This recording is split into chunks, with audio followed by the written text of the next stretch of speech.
AITAH for walking away from a house I have no equity or say in and stiffing my soon-to-be ex.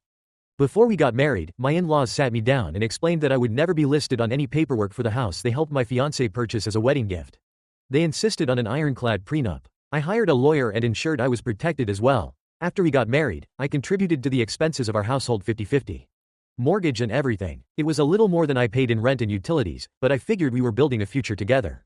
I make a decent living as a welder, and I do not own a lot of stuff. I have a truck, a welding lid, a laptop, and some clothes. Before I met my wife, I lived at Airbnb and all-inclusive resorts. I work 4 weeks on and get 2 weeks off. It didn't make sense to rent a house that could sit empty for a month at a time. I have helped my wife upgrade, renovate, and furnish the house. I'll give a simple example. We bought a very nice sectional. I paid for half up front by giving the money to my wife. She then bought it on her credit card to get the points.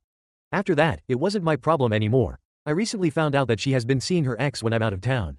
I do not play that game. I will never compete for a woman, and I do not forgive cheating. So last time I came home from work, I stayed at an Airbnb.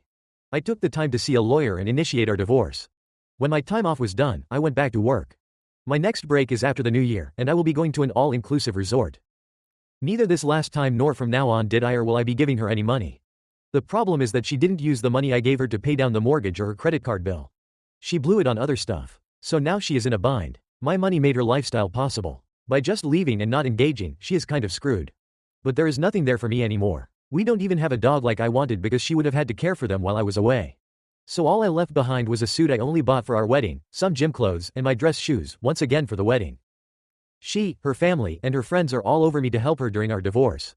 I have no obligation to do so, though. And after our divorce, even less so. I can literally live out of my suitcase and my backpack. My only living expense beyond housing is long-term parking for my truck. Even my mom seems to think I am screwing her over and punishing her too harshly. I personally can't believe my mom would take her side, but my parents' divorce was really antagonistic, and their inability to communicate led to both of them being much worse off than if they had cooperated and ended things amicably. Am I the A?